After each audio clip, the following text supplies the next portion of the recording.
మంచిదండి. కూడి వచ్చిన మీ అందరికీ యేసుక్రీస్తు పేరట నా వందనాలు చెల్లిస్తున్నాము. మరి ఈరోజు మనందరం కూడా తండ్రి అయిన దేవుణ్ణి ఆరాధించేటువంటి పరిస్థితి ఉంది.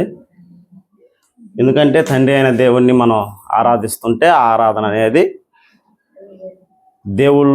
దేవుడుగా పిలువబడుతున్నటువంటి వారి స్థానానికి వారికి చెందిద్ది కనుక ఆరాధన విషయంలో అందరూ కూడా ప్రాముఖ్యం కలిగి ఉండండి. ఆరాధన విషయంలో అందరం కూడా ఆసక్తి చూపాలి. ఆరాధన విషయంలో అందరం కూడా నిర్లక్ష్యంగా ఉండకూడదు. వాటి విషయంలో మనం నిర్లక్ష్యంగా ఉన్నా పర్వాలేదు, కానీ ఆరాధించేటువంటి ఆరాధన విషయంలో మనందరం కూడా చాలా ఆసక్తిగా ఉండాలి. ఆసక్తి లేకపోతే అన్నీ మనకి సమస్యలు వచ్చేస్తాయి.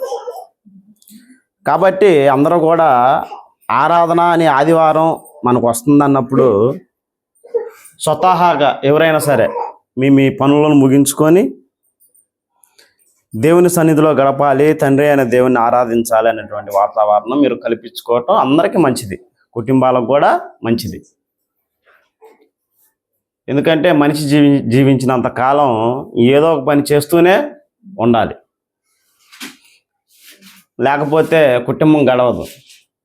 ఆ పనిలో కూడా ఆరాధన అనేది కూడా ఈ పనులన్నిటికి కూడా వీటన్నిటికి కూడా ఇది చాలా ముఖ్యం.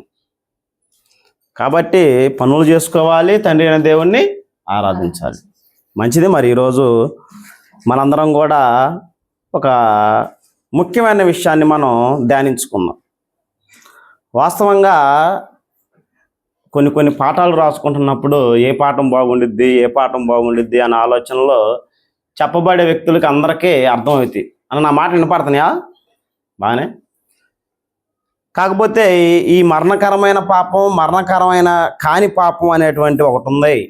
ఇది మనం ధ్యానించుకుంటే మన సంఘానికి అందరికీ మేలుకరంగా ఉండిద్ది అని నాకు అనిపించింది కనుక దీన్ని మనం ధ్యానించుకుందాం. బైబిల్లో దేవుడు మనతో ఏది మాట్లాడినా ఎట్లుండిద్దంటే మన జీవితాలు బాగుపడటానికే మాట్లాడతాడు. ఏది కూడా అర్థవ్యర్థంగా ఉండదు. దాన్ని అర్థం చేసుకునేదే పెద్ద రిస్క్. బైబిల్లో ఒక విషయం ఉందనుకోండి, ఆ విషయాన్ని 10 బుర్రలు 10 రకాలుగా ఆలోచించుకుంటాయి. ఏది ఎలా ఆలోచించినా కానీ మానవుల యొక్క మేలు కొరకే బైబిల్ రాయబడింది. కాబట్టి ఇప్పుడు మనం ధ్యానించుకోబోయే అంశం కూడా మన మేలు కొరకే అని మనం ధ్యానించుకుంటే అన్నీ మనకు మేలులే అగపడతాయి. కాబట్టి ఒక వాక్యం చదువుకొని ముందుకెళ్దాం. యోహాను గారు రాసినటువంటి మొదటి పత్రిక 5వ అధ్యాయం 16వ వచనం. తన సహోదరుడు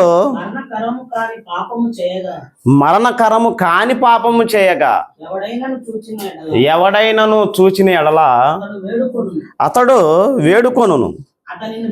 అతడిని బట్టి దేవుడు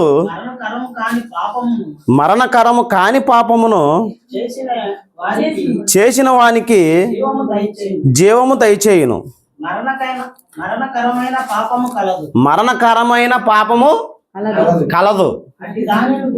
అట్టి దానిని గురించి వేడుకొనవలెనని నేను చెప్పట్లేదు. అంటే రాస్తున్నటువంటి యోహాను గారు మాట్లాడుతున్నటువంటి మాట ఏంటంటే, ఈ లోకంలో కానీ ఎప్పుడైనా సరే భక్తులు మాట్లాడుతున్నటువంటి మాటలో లోకంలో ఉన్నటువంటి వారిని మైండ్లో పెట్టుకొని ఎప్పుడు మాట్లాడరు. ఎందుకంటే లోకం అనేది ఏంటిది? పాపమే. లోకమనగా పాపం, పాపమనగా లోకం. ఈ రెండింటిని వేరుపరిచేది కాదు. లోకం నుంచి పాపం నుంచి వేరయ్యి మనం ఎక్కడికి వచ్చాము? క్రీస్తు సంఘంలోకి వచ్చాము. క్రీస్తు సంఘంలోకి వచ్చినటువంటి వాళ్ళకి చెబుతున్నాడు, ఏమంటున్నాడంటే మీరు ప్రవర్తించే ప్రవర్తనగానే, మీరు జీవించే జీవిత విధానంగానే వీటిల్లో మరణకరమైన పాపం ఉంది, మరణకరం కాని పాపం ఉంది. ఒకవేళ మరణకరం కాని పాపం మనం ఎవరైనా చేస్తే దాన్ని ప్రార్థిస్తే ఏమైద్ది? దేవుడు విని దాన్ని తీసివేస్తాడు. అంతే కదా, ఉంది అదేనా ఉంది. ఒకవేళ మరణకరమైన పాపం మనం చేస్తే, ఒకవేళ ప్రార్థిస్తే ఏమైనా ఉపయోగం ఉందా? లేదన్నాడు. వేడుకోవద్దన్నాడు, అసలు వేడుకున్న ఉపయోగం లేదన్నాడు. ఇప్పుడు మనం మరణకరమైన పాపం ఏందో తెలుసుకోవాలి. ఎందుకంటే మనం జీవించాలి కదా. ఈ జీవితంలో మరి మరణకరమైన పాపం మనం ఏమైనా చేస్తున్నామా, లేదా మనం చేసేటువంటి పనుల్లో మరణకరం కాని పాపాలు చేస్తున్నామా అనేది మనం ధ్యానించుకుందాం. ముందు ఏది తెలుసుకుందాం? మరణకరమైనది తెలుసుకుందామా, మరణకరం కాని తెలుసుకుందామా? మరణకరమైనది ఏదో తెలిస్తే మరణకరం కానిదేదో తెలిసింది. అసలు మరణకరమైన పాపం తెలియాలంటే ఆడికి వెళ్ళాలి మనం? చరిత్ర గ్రంథానికి వెళ్దామా, లేదా ఖురాన్లోకి వెళ్దామా, భగవద్గీతలోకి వెళ్దామా, ధర్మశాస్త్రంలోకి వెళ్ళాలి. ఎందుకంటే ధర్మశాస్త్రం ఏమని పిలువబడింది? ధర్మశాస్త్రం ఏమని పిలువబడింది? ఛాయ. దేనికి ఛాయ? క్రొత్త నిబంధనకు ఛాయ.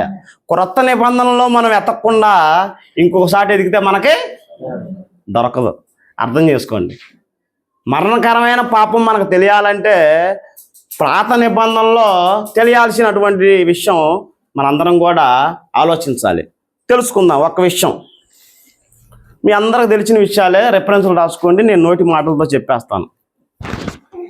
యెహోషువ కాలంలో యెరికో పట్టణాన్ని జయించడానికి దేవుడు ఒక రూట్ మ్యాప్ ఇచ్చాడు. మనందరికి తెలుసు కదా. ఏమని రూట్ మ్యాప్ ఇచ్చాడు? దేవుని యొక్క మందసాన్ని ఎత్తుకొని యెరికో చుట్టూ 7 దినాలు వాళ్ళు బోర్లు వదుకుంటూ తిరగాలి. తిరిగిన తర్వాత యెరికో గోడలు బద్దలవుతాయి. యెరికో గోడలు బద్దలైన తర్వాత మీరందరూ కూడా యెరికోకి వెళ్ళి యెరికోని జయించండి అని చెప్పి మనకి యెహోషువ గ్రంథంలో మనకు ఆగపడిద్ది. అది చదువుకుందాం చూడండి. యెహోషువ గ్రంథంలో ఆ యుద్ధం సమయంలో కొన్ని విషయాలను మనం ధ్యానించుకుందాం. యెహోషువ గ్రంథం కూడా వెళ్దాం పండి. యెహోషువ గ్రంథం నేను కూడా తెస్తాను, బాగుండిద్ది. అంటే రెఫరెన్స్లు ఎక్కువ ఉండేయని నేను కట్లు చేశాను. యెహోషువ గ్రంథం 7వ అధ్యాయం.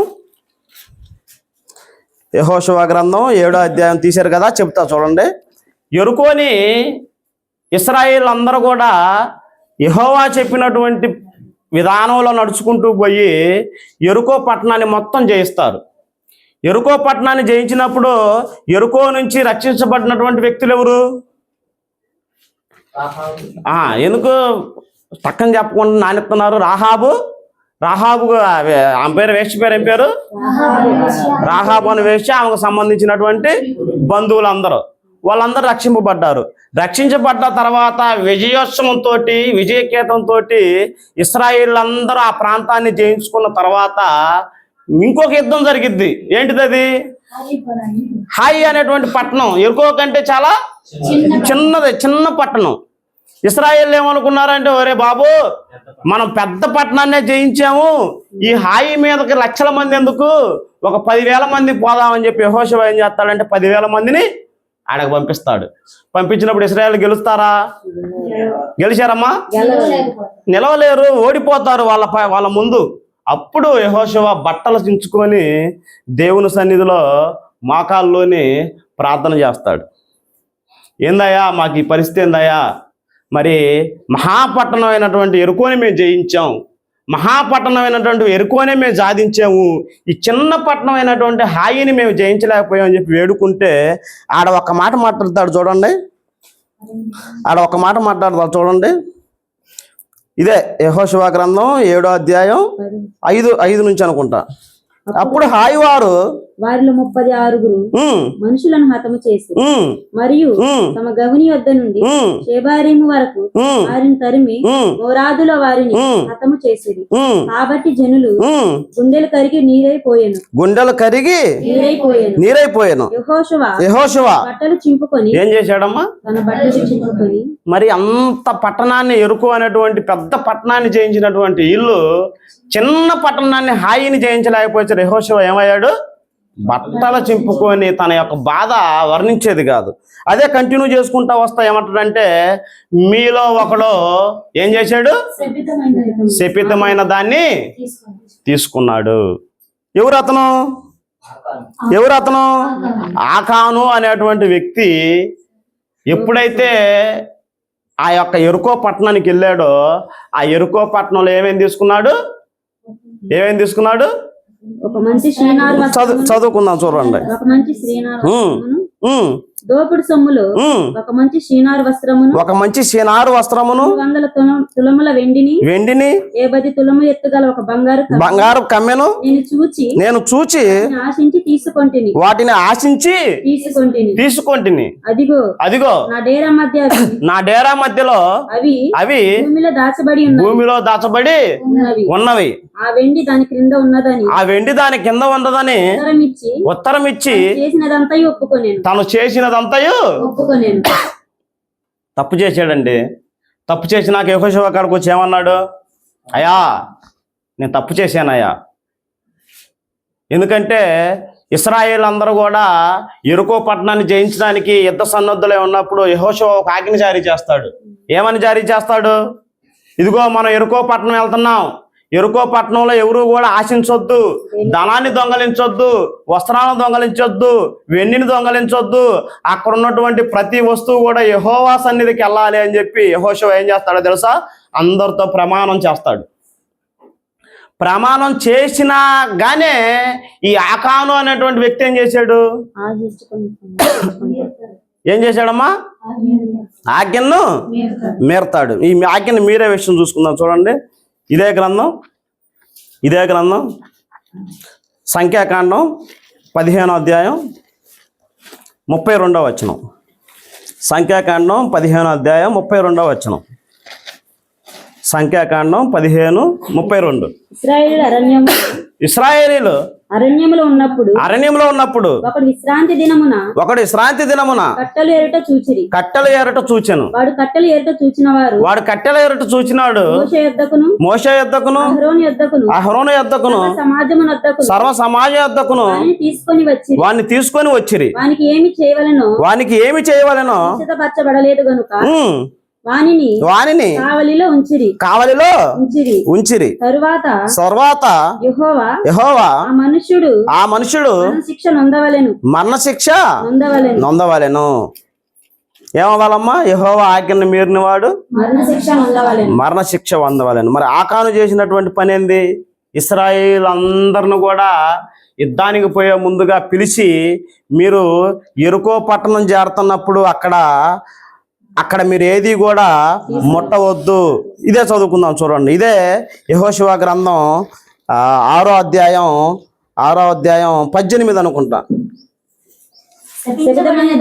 చెప్పించబడిన దానిలో కొంచెమైనను మీరు తీసుకుని మీరు శాపగ్రస్తులై ఇశ్రాయేలు పాలెమునకు శాపము తెప్పించి దానికి బాధ కలగజేయుదురు గనుక చెప్పింపబడిన దానిని మీరు ముట్టకూడదు అనే ఆజ్ఞ ఉండగానే ఆకాను ఏం చేశాడు? తర్వాత ఇదంతా సమాజం అంతా తెలిసిన తర్వాత మాట్లాడితే ఏమన్నాడు? అయ్యా, నేను తప్పు చేశానయ్యా, శపించబడినటువంటి వాటి విషయంలో నేను తప్పు చేశానయ్యా అన్నప్పుడు తనకు పశ్చాత్తాపం గానే లేదా ఆ తప్పుకి క్షమాపణ గానే దొరికిందా? దొరకలేదు. ధర్మశాస్త్రంలో దొరకలేదా? మళ్ళీ ఇదే చూస్తుందా చూడండి. సంఖ్యాకాండం 15వ అధ్యాయం. సంఖ్యాకాండం 15వ అధ్యాయం. కొద్దిగా ఇసుకిత్తాను అనుకోబాకండి, కొద్దిగా మీకు అర్థమైద్ది. సంఖ్యాకాండం 15వ అధ్యాయం 30వ వచనం. అయితే దేశమందు పుట్టినవాడే గాని ఉపదేశియే గాని పరదేశియే గాని ఎవడైనను సాహసించి పాపము చేసిన సాహసించి అంటే ఆజ్ఞ ఉంది. ఇది ముట్టకూడదు, ఇది తీసుకోకూడదు అని తెలిసి కూడా సాహసించి, అంటే తెలిసి కూడా ఏం చేయకూడదు అమ్మ చదువు, సాహసించి పాపము చేసిన ఎడల వాడు యెహోవాను తునీకరించిన వాడగును గనుక అట్టివాడు నిశ్చయముగా జనులలో నుండకుండా కొట్టివేయబడును. వాడు యెహోవా మాటను నిర్లక్ష్యం చేశాను కనుక ఆయన ఆజ్ఞను మీరినందున నిశ్చయముగా కొట్టివేయబడును. వాని దోష శిక్షకు వాడే కారకుడు. ఇంకా మీరు కిందకెళ్ళి చదువుకుంటే వాడిని రాళ్లతో కొట్టి చంపవాలని. యెహోషువ ఏం చెప్పాడు? శపితమైన వాటి విషయంలో మీరు ఏది కూడా ముట్టొద్దు అన్నాడు. ముట్టినటువంటి ఈ ఆకాను ఈ ప్రవక్త అయినటువంటి యెహోషువ మాట్లాడుతుంటే ఆ తప్పును ఏం చేశాడు? చేశానని చెప్పి ఒప్పుకున్నాడు. ఒప్పుకున్నాక తనకి ఆ యొక్క పాపానికి ప్రతిఫలం దక్కిందా? నా ప్రశ్న. దక్కిందా? ప్రతిఫలం దక్కింది. ఏ ప్రతిఫలం వచ్చింది? మరణకరమైన పాపం ఏంది? ఆజ్ఞ అతిక్రమమే పాపం. ఆకాను ఏం చేశాడు? ఆజ్ఞని మీరాడు. ఇదే చూసుకుందాం తర్వాత ఏం జరిగింది అతని గురించి. ఇదే యెహోషువ గ్రంథం 7వ అధ్యాయం 19. అప్పుడు యెహోషువ ఆకానుతో ఎంత బతలాడుకున్నాడో చూడండి. నా కుమారుడా, ఇశ్రాయేలు దేవుడైన యెహోవాకు మహిమను చెల్లించి ఆయన ఎదుట ఒప్పుకో. నీవు చేసిన దానిని మరుగు చేయక నాకు తెలుపుమని బతిమలాడుకుంటున్నానని చెప్పి మోషే తర్వాత మోషే అంతటి వాడైనటువంటి యెహోషువ ఎవరిని బతిమలాడుకుంటున్నాడు? ఆకాను. అయితే ఒప్పుకున్నాడు. యెహోషువ ఎప్పుడైతే మాట్లాడాడో, యెహోషువ మాట్లాడినటువంటి మాటలకు పశ్చాత్తాపడ్డాడో, లేదా మనసు కరిగిందో, లేదా నేను దొరికిపోయాను ఇక నేను ఒప్పుకోకపోతే బాగాదు అనుకున్నాడో ఏమో కానీ తెలియదు, కానీ ఒప్పుకోవటం అయితే ఒప్పుకున్నాడు. ఏమని ఒప్పుకున్నాడు? ఇదే వచనం 20 చదువుకుందాం. ఆకాను యెహోవాతో, ఇశ్రాయేలు దేవుడైన యెహోవాకు విరోధముగా నేను పాపము చేసినటువంటి మాట నిజమే, ఒప్పుకున్నానయ్యా. చేసినటువంటి తప్పుని నేను ఒప్పుకున్నానయ్యా. ఒప్పుకున్న తర్వాత అతని జీవితం చూద్దాం. చూడండి 24వ వచనం. తర్వాత యెహోషువ ఇశ్రాయేలు అందరును కుమారుడైన ఆకానును ఆ వెండిని, వస్త్రమును, ఆ బంగారు కమ్మిని, ఆకాను కుమారులను, కుమార్తెలను, ఎద్దులను, గాడిదలను, మందను, ఏరాను, వానికి కలిగిన సమస్తమును పట్టుకొని ఆ కోరు లోయలోనికి తీసుకొని వచ్చిరి. అప్పుడు యెహోషువ, నీవేళ మమ్మను బాధపరిచితివి, నేడు యెహోవా నిన్ను బాధపరచును అనగా ఇశ్రాయేలులందరూ వాని రాళ్లతో చావగొట్టిరి. ఒప్పుకున్నాడు కదా, అయ్యా నేను తప్పు చేశాను అయ్యా అని ఒప్పుకున్నాడు కదా. ప్రతిఫలం దక్కిందా? దక్కిందా? దక్కలేదా? ఇదేంటిది? అంతే. అంటే ఒక ఆజ్ఞ మనకి ఇది తప్పు అని చెబుతున్నా కానీ దాన్ని తోసిపుచ్చి, అంతే ఉందాడా, దాన్ని నిర్లక్ష్యపరిచి దాన్ని విడిచిపెట్టి దీంతో నాకేం పనిలే అని మనం ఒకవేళ అనుకోని దాన్ని మీరేమనుకో, అదేంటిది? మరణకరమైన పాపం. జాగ్రత్త సహోదరి సహోదరులారా, మనము కూడా ఇది ఆజ్ఞ, ఇది దేవుడు నాకు ఇచ్చినటువంటి నీతి అని మనం అనుకొని ఏదో ఒక సమయంలో దాన్ని ఒకవేళ మేరుతున్నామేమో, అదేమైద్ది? మరణకరమైన పాపం. అంటే మీరు ఆడ ఇంతవాటికి ఈ విషయం వాటికి ఏం పెట్టుకుంటారంటే ఆజ్ఞ అతిక్రమమే పాపం. ఆకాను ఏం చేశాడు? ఆజ్ఞ ఉండగానే దాన్ని ఏం చేశాడు? సాహసించి, అంటే మీరి, సాహసించి అంటే మీరి దాన్ని ఏం చేశాడంటే పాపం చేశాడు. పాపం చేసిన తర్వాత వేడుకున్నాడు, అయ్యా యెహోషువ ప్రవక్త, నేను చేసింది తప్పేనయ్యా అని అన్నాగానే ఆ తప్పుకి ప్రతిఫలం లేదు. తాను చేసినటువంటి తప్పుకి బలి ఇంకా లేదు. గుర్తుపెట్టుకుని ఆడ రాసుకోండి. ఇంకొక విషయం చూసుకుందాం. ఇది కూడా మనందరికి తెలిసిన విషయం. రాజుల గ్రంథం 2వ రాజుల గ్రంథం, ఇది కూడా మనందరికి తెలిసిన విషయమే. తెలిసిన విషయాలే కొద్దిగా అర్థమయ్యేటట్టు మనం ధ్యానించుకుందాం. 2వ రాజుల గ్రంథం 5వ అధ్యాయం, 2వ రాజుల గ్రంథం 5వ అధ్యాయం మనందరికి తెలిసిన విషయమే. 2వ రాజుల గ్రంథం 5వ అధ్యాయం 22వ వచనం. నా యజమానుడు చాలా అమ్మ నేను చదువుతాను. తెలుసుగా ఇదంతా మీకు అందరికి కూడా. ఎవరైతేనో నయమాను, ఎలీషా, ఎలీషా, ఇంకొక అతను ఉన్నాడు గెహాజీ. వాస్తవంగా చెప్పాలంటే ఎలీషా అనేటువంటి ఒక ప్రవక్త ఆ రోజుల్లో చాలా గొప్ప ప్రవక్త. గొప్ప ప్రవక్త ఒక ప్రమాణం చేశాడు. ఏమని చేశాడు? ఇదిగో నువ్వు నాకు చేసినటువంటి స్వస్థతకు నేను నీకు ఏదో ఒకటి దాన ద్రవ్యాలు ఇచ్చుకుందామని చెప్పి నేను సిద్ధపడ్డా అంటే ఒకటే మాట అన్నాడు. ఏమన్నాడు తెలుసా? యెహోవా జీవం తోడు నువ్వు నాకు ఏది కూడా ఇవ్వకూడదు. రిఫరెన్స్ ఉండే చాలా కూడా. ప్రవక్తులు ఏదైనా అద్భుతాలు చేసినా, సూచక్రియలు చేసినా, ఒకవేళ ఏదన్నా ఆశించి వాళ్ళు ఏది చెయ్యకూడదు. ఎందుకంటే డబ్బు కోసం వీళ్ళు అద్భుతాలు చేస్తున్నారు. ఈ రోజుల్లో చాలామంది కూడా నీళ్ళు అమ్ముకోవటం, నూనె అమ్ముకోవటం, లేదా మాకేదన్నా ఇస్తే మీకు ఏదన్నా లాభం వచ్చింది అమ్ముకునే విధానం ప్రవక్తులకు ఎవరికి కూడా ఉండకూడదు. అది ధర్మశాస్త్రంలో మోషే గారు రాయబడ్డటువంటి నియమం ఉంది. అయితే ఈ స్వస్థత పొందినటువంటి వ్యక్తి డబ్బులు ఇస్తానయ్యా, ధనం ఇస్తానయ్యా, ఆస్తి ఇస్తానయ్యా అంటే ఒకటే మాట అన్నాడు. ఎవరు? ఎలీషా గారు. యెహోవా జీవం తోడు నాకు నువ్వేది ఇవ్వద్దు అన్నాడు. ఏడన్నాడు ఆ మాట? 5వ అధ్యాయం 16వ వచనం. 5వ అధ్యాయం 16వ వచనం. ఎలీషా యెహోవా సన్నిధిని నేను నిలబడి ఉన్నాను. యెహోవా సన్నిధిని నేను నిలబడి ఉన్నాను. ఇశ్రాయేలు దేవుడైన యెహోవా జీవము తోడు ఆ యెహోవా జీవము తోడు నేనేమి తీసుకొనను. అంటే ఈ మాట అంటానికి ఒకవేళ యెహోషువ ఎలీషాకి ఏమన్నా ఆస్తి లేక, డబ్బు లేక, లేకపోతే అవి దాచిపెట్టుకోవటానికి ఆయనకు వల్ల కాక ఆజ్ఞ ఉంది ఆయనకి. ఏమని ఉంది? ప్రవక్త ఏది ఆశించి తీసుకోకూడదు అనేటువంటి ఆజ్ఞను చూసి ఎలీషా ఏమయ్యాడంటే ఆ ఆజ్ఞకి కట్టుబడి ఉన్నాడు. అయితే ఈ గెహజీ అనేటువంటి వ్యక్తి యొక్క విధానం ఎలా ఉంది? ఆశించాడు. ఎలా ఆశించాడు? 21వ వచనం. నయమానును కలుసుకొనుటకై పోవచుండగా నయమాను వెనుక నుండి పరుగున వచ్చుచున్న ఎవరు పాపం చేయడానికి ఎవరు పరిగెడుతున్నారండి? ఎలా పరిగెడుతున్నాడు? అమ్మో వెళ్ళిపోతాడేమో, ఆస్తి నాకు ఇవ్వకుండా మా వాండర్ కంటే ఏ మైండ్ లేదేమో, తీసుకోవడానికి మనసు లేదు. అసలు ఆయనకేం తెలుసు ఇటుకున్నటువంటి విలువ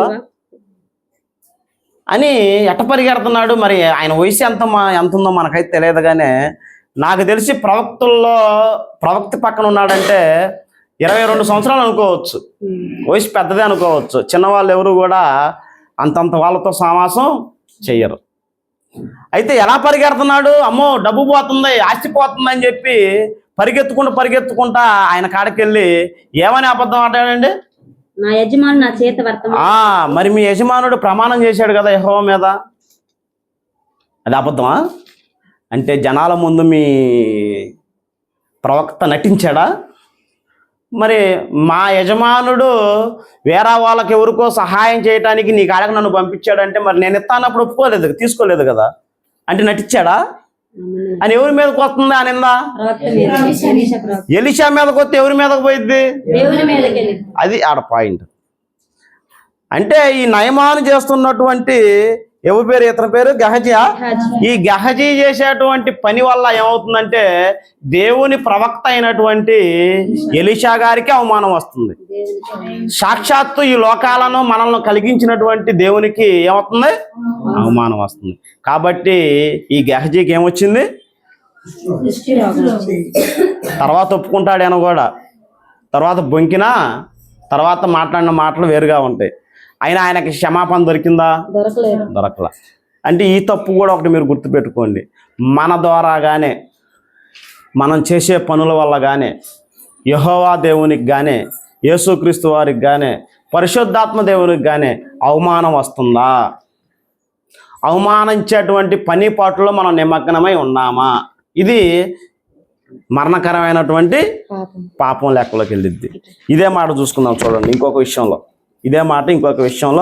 ఇదే రాజుల గ్రంథంలో మనం చూసుకుంటే చాలా విషయాలు మనకి అగపడతాయి. సమయం చాలా అవుతుంది కనుక మరి ఒక్కొక్క పాయింట్ ఎన్నో విషయాలను మనం ఆలోచించేటువంటి వాతావరణం ఉంది.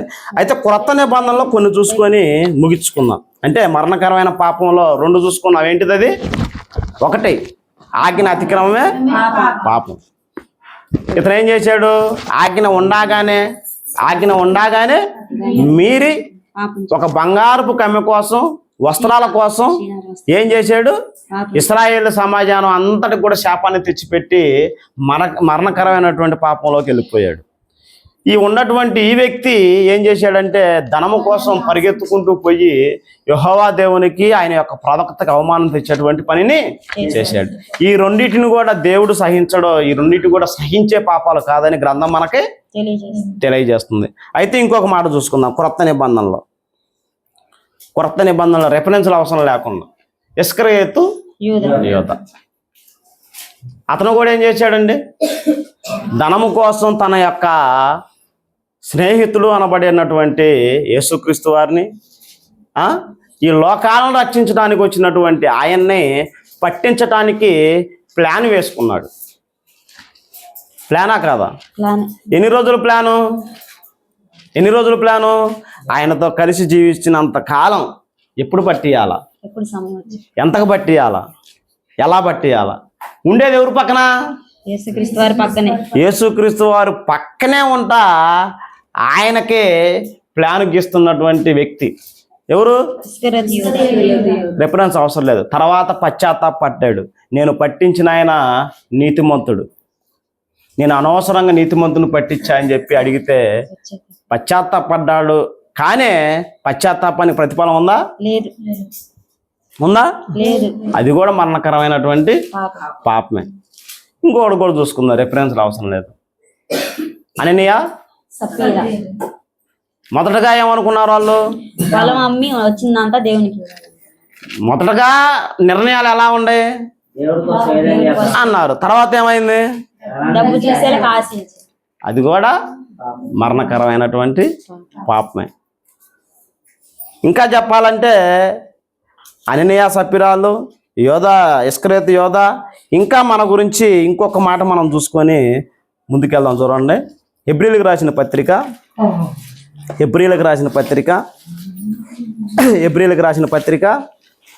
10వ అధ్యాయం. హెబ్రీలకు రాసిన పత్రిక 10వ అధ్యాయం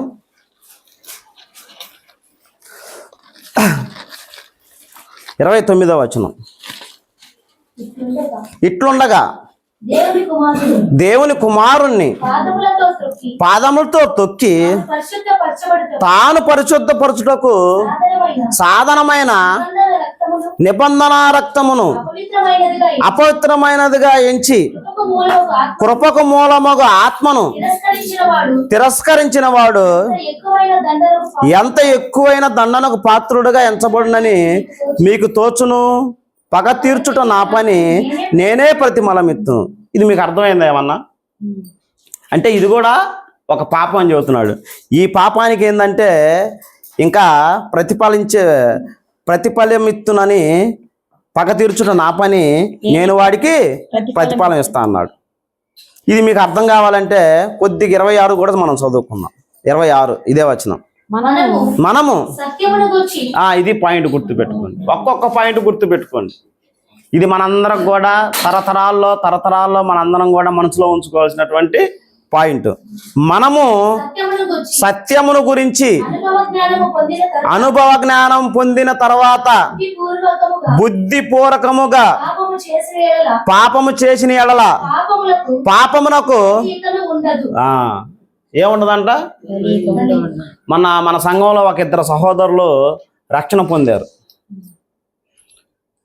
ఏమైనా వాళ్ళ పాపాలన్నీ ఇప్పుడు సంఘంలోకి వచ్చిన తర్వాత వాళ్ళు ఏమేమి నేర్చుకుంటున్నారు? సత్యమును గురించి అనుభవాలు నేర్చుకుంటున్నారు, జ్ఞానం నేర్చుకుంటున్నారు, బుద్ధి అంటే ఎలా ఉండిద్దో తెలుసుకుంటున్నారు, బుద్ధిహీనత అంటే ఎలా ఉండిద్దో తెలుసుకుంటున్నారు, ప్రేమ అంటే ఎలా ఉండిద్దో తెలుసుకుంటున్నారు, పగ అంటే ఎలా ఉండిద్దో తెలుసుకుంటున్నారు. తెలుసుకున్న తర్వాత ఒకవేళ వాటిని విడిచిపెడితే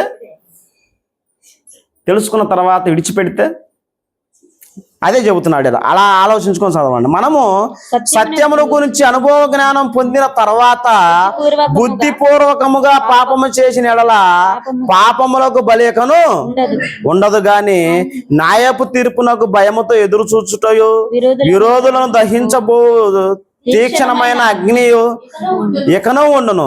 ఎవడైనను మోషే ధర్మశాస్త్రం నిరాకరించిన ఎడల 2-3 సాక్షుల మాట కనికరింపకుండా వాడిని చంపుదురు కదా. అంటే ధర్మశాస్త్రంలో ఒకడు ఎవడైనా తప్పు చేస్తే 2-3 సాక్షుల ద్వారా వాడిని ఏం చేస్తారు? శిక్షిస్తారు. అదే అలా ఉంటే మరి ఎక్కువైనటువంటి కృప, మనందరి నిమిత్తం ప్రాణం పెట్టినటువంటి యేసుక్రీస్తు వారి యొక్క రక్తం, మనందరి నిమిత్తం సిలువలో 3 మేకుల మీద ఏలపడ్డటువంటి శరీరాన్ని తింటున్నటువంటి మనము పాపం చేస్తే మనకు శిక్ష లేదా అని అడుగుతున్నాడు ఆడ. అదే అని అడుగుతుంది, అదే అడుగుతున్నాడు. మీకు అర్థం కావాలంటే, అంటే ధర్మశాస్త్రంలో ఒకళ్ళు తప్పు చేస్తే ఇతను తప్పు చేశాడు అని ఒక 2-3 సాక్షులు చెబితే వాడికి మరణశిక్ష విధించేటువంటి న్యాయ విధి ఉంది కదా. మీ అందరికి తెలుసు కదా ధర్మశాస్త్రంలో. ఇప్పుడైతే అట్లుండగా దేవుని కుమారుణ్ణి పాదములతో తొక్కుట మనల్ని పరిశుద్ధపరచుటకు సాధనమైన నిబంధన రక్తమును అపవిత్రమైనదిగా ఎంచి కృపకు మూలమగు ఆత్మను తిరస్కరించిన వారు ఎక్కువైన దండనకు దానికంటే ఎక్కువైన దండన ఉందంట. చాలా మంది సంఘంలోకి వచ్చి ఎలా ఉంటారంటే కొన్ని రోజులు కొనసాగి యేసుక్రీస్తు అనేవాడే లేడు అని చెప్పి బయటికి వెళ్ళి బోధిస్తున్నారు. దేవుడు అనేవాడే లేడని చెబుతున్నారు. అసలు యేసుక్రీస్తు వారు మరమ గర్భంలోనే లేడని చెబుతున్నారు. ఇంకా ఇంకొక మాట చెప్పాలంటే క్రీస్తు అనేవాడే లేడు అని చెబుతున్నారు. వీళ్ళందరికీ ఒక దండన ఉంది, శిక్ష ఉంది. మరి మనమైతే నోటితో అంటలేదు, కానీ మన ప్రవర్తన ద్వారా అదే చూపిస్తున్నాం సమాజానికి. ఏమని? అరే వాళ్ళు ప్రార్థనకి వెళ్తున్నారా, ఏందిరా వాళ్ళల్లో సమాధానం? అరే వాళ్ళు ప్రార్థనకి వెళ్తున్నారా, ఏదిరా వాళ్ళల్లో క్రీస్తు ప్రేమ? అరే వాళ్ళు ప్రార్థనకి వెళ్తున్నారా, ఏదిరా వాళ్ళలో దేవుడి ప్రేమ అని మనల్ని గురించి ఎవరైనా ప్రశ్నిస్తున్నారా? బయట ప్రశ్నిస్తున్నారా? ఎవరు ప్రశ్నించట్లేదా? మా గురించి కానీ మా కుటుంబం గురించి కానీ మమ్మల్ని ఎవరు అలా ప్రశ్నించరండి అనేవాళ్ళు చేతులు ఎత్తండి. ఎవరూ లేవు. మనం చేసే పనుల వల్ల ఆయన ఏం చేస్తున్నాము? ఆయన్నే అవమానిస్తున్నాం. ఇదే మాట చెబుతున్నాడు చూడండి యేసుక్రీస్తు వారు కూడా. మత్తయి సువార్త 12వ అధ్యాయం, మత్తయి సువార్త 12వ అధ్యాయం 13వ వచనం. 12-13 మత్తయి సువార్త 12-13. ఆ మనుషునితో నీ చెయ్యి చాపమనెను. వారు చెయ్యి చాపగా, అమ్మ అది కాదు మత్తయి సువార్త. మనుష్య కుమారునికి పాపం చేసినను క్షమాపణ ఉందిగానే పరిశుద్ధాత్మకు వ్యతిరేకంగా పాపం చేసిన వానికి ఈ యుగమందును రాబో యుగమందును పాప క్షమాపణ 32. మనుష్య కుమారునికి విరోధముగా మాటలాని వానికి పాప క్షమాపణ కలదు గాని పరిశుద్ధాత్మకు విరోధముగా మాటలాడువానికి ఈ యుగమందైనను రాబో యుగమందైనను పాప క్షమాపణ లేదు. గుర్తుపెట్టుకోండి. మనం చేసే పనుల వల్ల ఒకవేళ పరిశుద్ధాత్మని ఇక్కడ పాయింట్లో మనం చదువుకుంటుంటే ఏమనుందంటే, అట్లుండగా అని మాట్లాడుకుంటే కృపకు మూలమగు ఆత్మను తిరస్కరించే మనస్తత్వం. యేసుక్రీస్తు వారు ఏం చెబుతున్నారు? పరిశుద్ధాత్మకు వ్యతిరేకముగా ఎవడు ఏది చేసినా వాడికి క్షమాపణ లేదు. ఇక్కడేం మాట్లాడుతున్నాడంటే కృపకు మూలమగు ఆత్మను ఎవరైనా దూషిస్తే వారి పట్ల ఏమైద్ది? అది మరణకరమైనటువంటి పాపమైద్ది. దానికి ఇంకా బలి ఉండదు. మరి మన జీవితాల ద్వారా మరణకరమైనటువంటి పాపం చేసి మరణానికి పాత్రులుగా మనం ఉంటున్నామో గుర్తుపెట్టుకోండి. ఎందుకంటే ఆకానుకు వచ్చినటువంటి మరణం నాకు రాలేదు కదా, నిన్నగాక మొన్నే నేను పాపం చేశాను అని మీరు అనుకుంటారేమో. లేదా ఇంకొక వ్యక్తి పాపం చేశాడు కదా, అతను చనిపోయినట్టుగా నాకు చావు రాలేదని మనం అనుకుంటామేమో. అయితే క్రొత్త నిబంధనలో ఒక మాట మాట్లాడింది. ఏమని మాట్లాడింది? జీవించుచున్నావనే పేరు మనకుందగానే మనం చచ్చినటువంటి వారమే.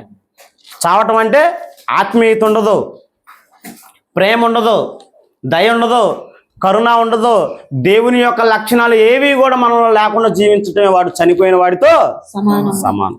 వాడు సంఘంలో ఉండా ఒకటే, వెలుపల ఉండా ఒకటే.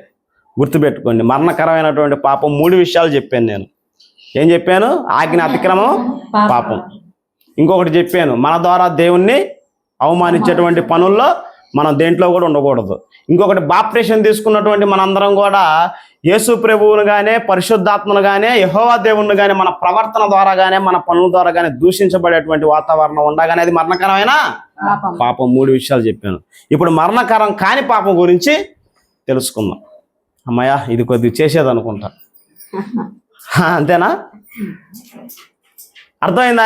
ఏమన్నా కన్ఫ్యూజ్ ఏమన్నా చేశాను అంటే పెద్ద పాఠం. నేను దాన్ని సాగగొట్టి 4 కొన్ని రెఫరెన్స్లు మనకు ఏవైతే కావాలో అవి తీసుకొని మాట్లాడాను. వాస్తవంగా చెప్పాలంటే పెద్ద పాఠం దీని గురించి.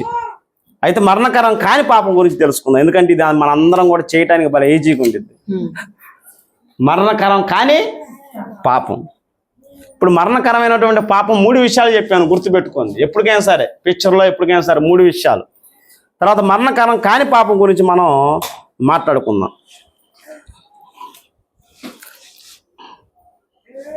తిమోతికి అపోస్తుల కార్యములు 26వ అధ్యాయం. అపోస్తుల కార్యములు 26వ అధ్యాయం 9వ వచనం. నజరేయుడైన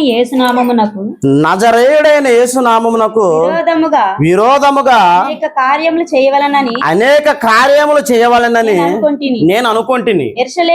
యెరూషలేములో నేను అలాగూ చేసి తిని నేను ప్రధాన యాజకుల వలన అధికారము పొంది పరిశుద్ధులను అనేకులను చెరసాలలో వేయుటకును వారిని చంపుటకును సమ్మతించి తిని అనేక పర్యాయములు సమాజ మందిరములన్నిటిలో వారిని దండించి వారు దేవదూషణ చేయునట్లు బలమంత పెట్టి చూచి తిని మరియు వారి మీద మిక్కిలి క్రోధం గలవాడనై ఇతర పట్టణములకు వెళ్ళి హింసించుచుంటిని. అమ్మా, ఏం చేశాడు పౌలు గారు చేసినటువంటి పాపాలు నాకు తెలిసి బాప్టిజం తీసుకోనక ముందు మన ఎవరు కూడా చేసి ఉన్నాం. అంటే పౌలు గారు చేసిన పాపాలు అని ఒకటేసి ఒకటి పక్కన ఎన్ని సున్నాలు పెడదాం? పౌలు గారు చేసిన పాపాలకే ఒకటేద్దాం, ఒకటి తర్వాత ఎన్ని సున్నాలు పెడదాం? 1, 2 అనుకుందాం. సంపూర్ణమైనటువంటి పాపం చేశాడు అనుకోవచ్చు. ఎందుకంటే ఈ మాటలను బట్టి ఏం చేశాడు? ఆయన చంపటానికి సిద్ధపడ్డాడు, చంపాడు కూడా. ప్రార్థనా పరుల్ని చెరసాల్లో వేయించాడు కూడా. ఇంకా ఎవరైనా నీతిమంతులుండి మేము అలాంటి పని చెయ్యమన్నా కానీ అవసరమైతే కత్తి మెడ మీద పెట్టి ఒప్పుకో లేదా అను అని వాళ్ళని ఏం చేశాడంటే బలవంత పెట్టాడు. అయితే ఇప్పుడు మన పాపాలకి నాకు తెలిసి నా పాపానికి ఒకటి వేసుకుంటా. ఒకవేళ మీరు ఏమైనా 100 వేసుకుంటా అంటే వేసుకోండి. మన పాపాలు ఎలాంటి, ఆయన పాపాలు ఎలాంటి. అయితే పౌలు గారు ఎలా ప్రవర్తించడానికి కూడా ఆయనకు ఆధారం ఉంది. వాళ్ళేమి మనలాగా అర్థం పర్థం లేనటువంటి వాదనలకి, అర్థం పర్థం లేనటువంటి వాతావరణాల జోలు వారు వాళ్ళకే వాతావరణం ఉంది, వాళ్ళకే బలం ఉంది. ఆ బలం ఏందో కూడా చూసుకుందాం. ద్వితీయోపదేశకాండం 13వ అధ్యాయం. ద్వితీయోపదేశకాండం 13వ అధ్యాయం 6వ వచనం. నీ తల్లి కుమారుడే గాని, నీ సహోదరుడే గాని, నీ కుమారుడే గాని, నీ కుమార్తె గాని, నీ కౌగిట భార్యే గాని, నీ ప్రాణ స్నేహితుడే గాని ఈ భూమి యొక్క ఈ కొన మొదలుకొని ఆ కొన వరకు నీకు సమీపంగా ఉండినను నీకు దూరముగా ఉండినను నీ చుట్టూ నుండ జనుల దేవతలలో నీవును నీ పితరులను ఎరగని ఇతర దేవతలను పూజింతము రమ్మని రహస్యముగా నిన్ను ప్రేరేపించిన ఎడల వారి మాటకు నువ్వు సమ్మతింపకూడదు, వారి మాట వినకూడదు, వారిని కటాక్షింపకూడదు, వారి యందు జాలి పడకూడదు, వారిని మాటుపరచకూడదు, అవశ్యంగా వారిని చంపవలెను. చంపుటకు నీ జనులందరి ముందుగా మొదట వారి మీద. అయితే యేసుక్రీస్తు వారు ఎక్కడా కూడా విగ్రహారాధన వాతావరణం తేలేదు.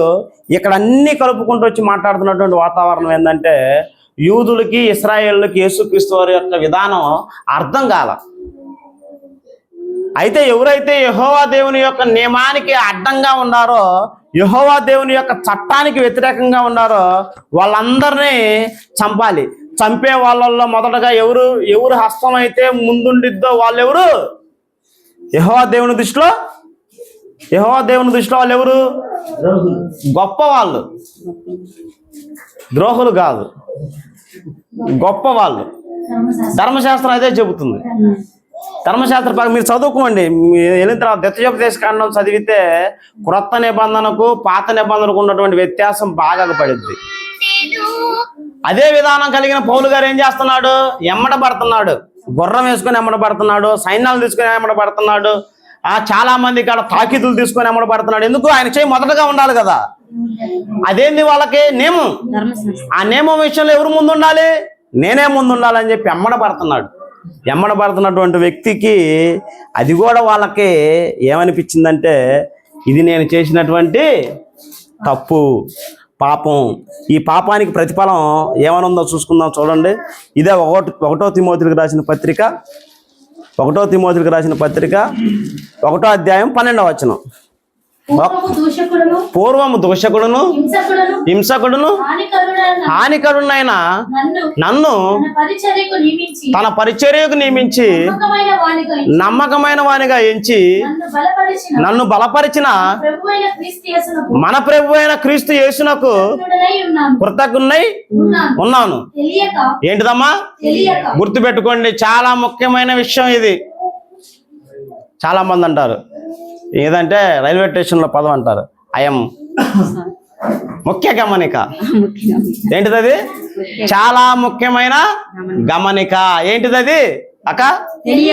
తెలియక అవిశ్వాసము వలన చేసితిని. ఏం చేశాడు ఆయన? తెలియక చేసే పాపాలు ఏంటి? మరణకరము కాని పాపం. మీకు ఇంకా విషయం చెప్పాలంటే, చాలామంది ఈరోజు కుటుంబాల్లో చాలా సమస్యలు తెచ్చిపెట్టుకుంటారు.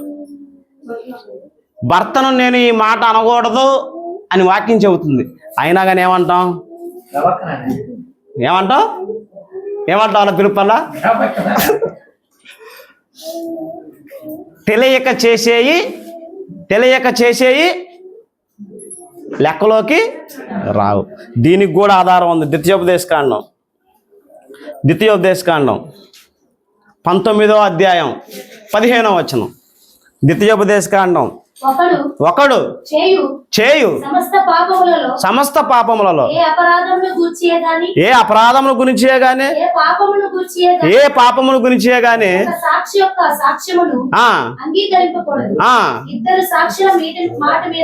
కాదక్క పైన ఉండిద్ది అనుకుంటా.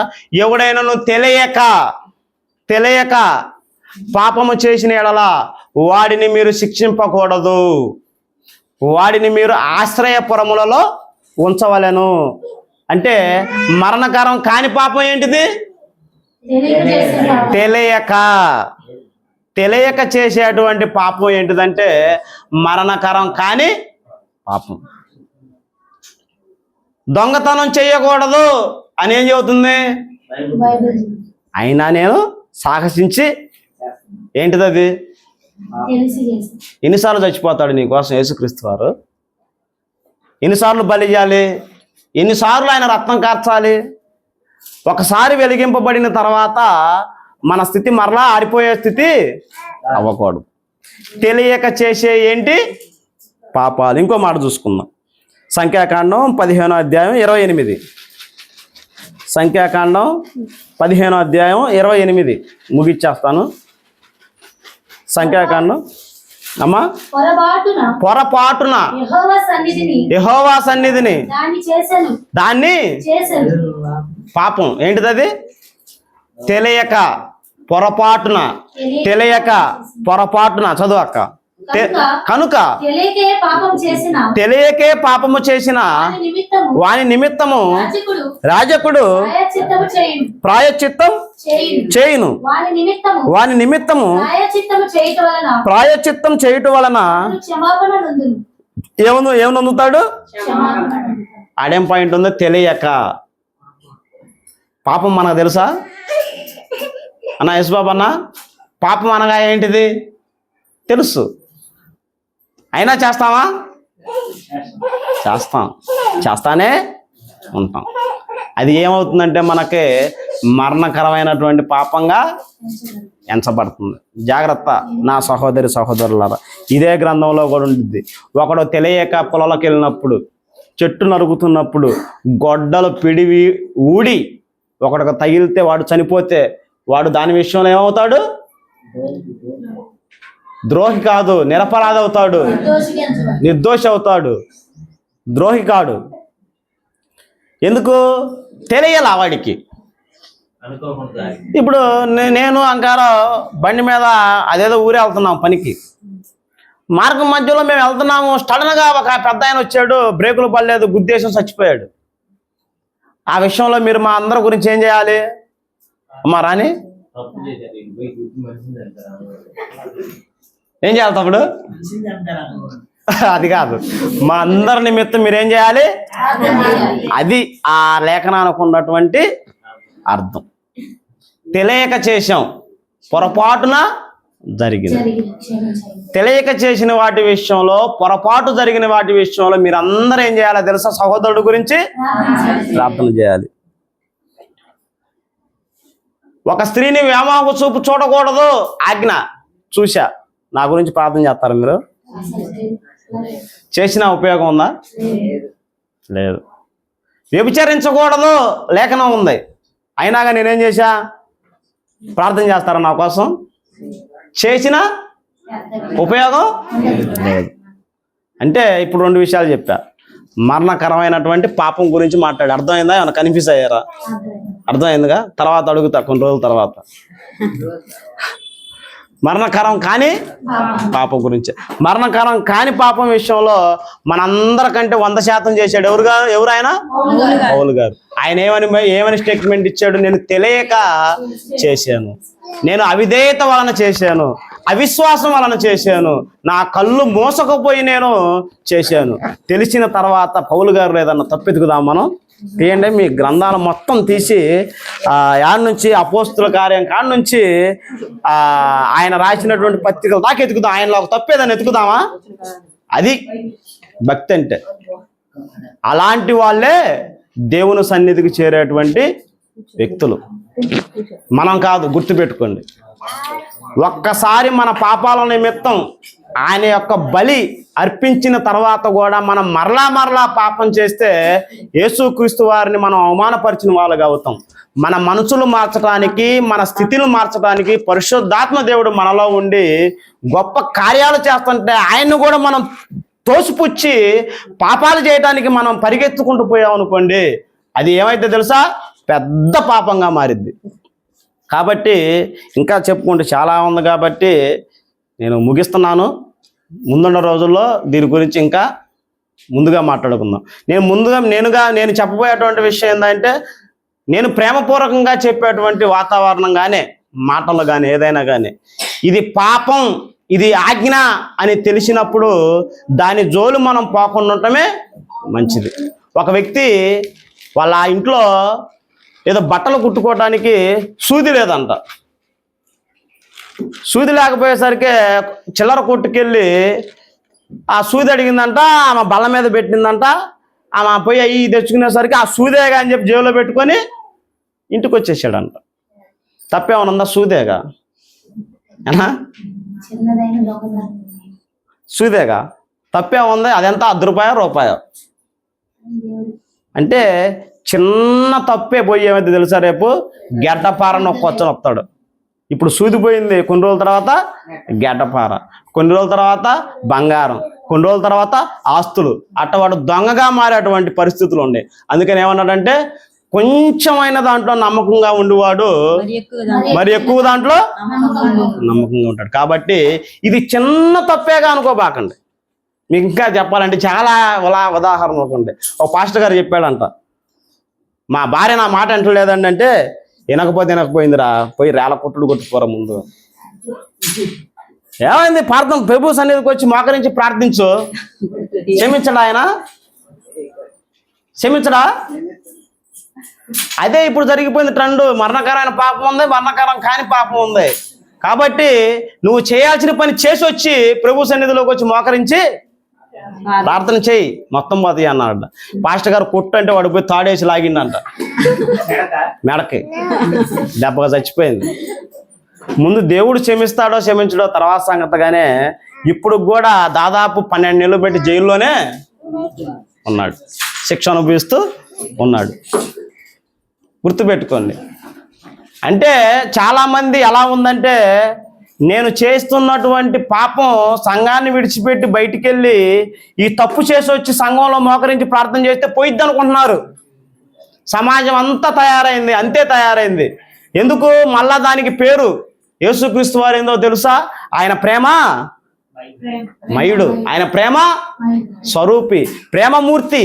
కాబట్టి నేను ఆదివారం వింటాను, సోమవారం పాపం చేస్తాను, ఆదివారం వింటాను, మంగళవారం పాపం చేస్తాను, సోమ మంగళ బుధు 5 రోజులు పాపం చేసి 6 రోజులు పాపం చేసి 7వ రోజు వచ్చి, అయ్యా నన్ను క్షమించయ్యా, నా తప్పులు కరుణించయ్యా, నేను పాపినయ్యా, నువ్వు ప్రేమామయుడు అయ్యా, నువ్వు కరుణామయుడు అన్నా కానీ నీ పప్పులేడా ఓడకో. ఎందుకంటే వాక్యం ఎలా ఉందో మనం అలా జీవించాలి. కాబట్టి నా ప్రియ సహోదరి సహోదరులారా, ఇన్ని రోజులు మనం ఏదైనా అజ్ఞానంగా ప్రవర్తిస్తే జ్ఞానుల్లా మనందరం ప్రవర్తించాలని నన్ను నేను హెచ్చరించుకుంటూ, మిమ్మల్ని అందరినీ కూడా నేను హెచ్చరిస్తున్నానని ప్రేమపూర్వకంగా కోరుకుంటూ నా మాటలు ముగిస్తున్నాను. అందరికీ వందనాలు.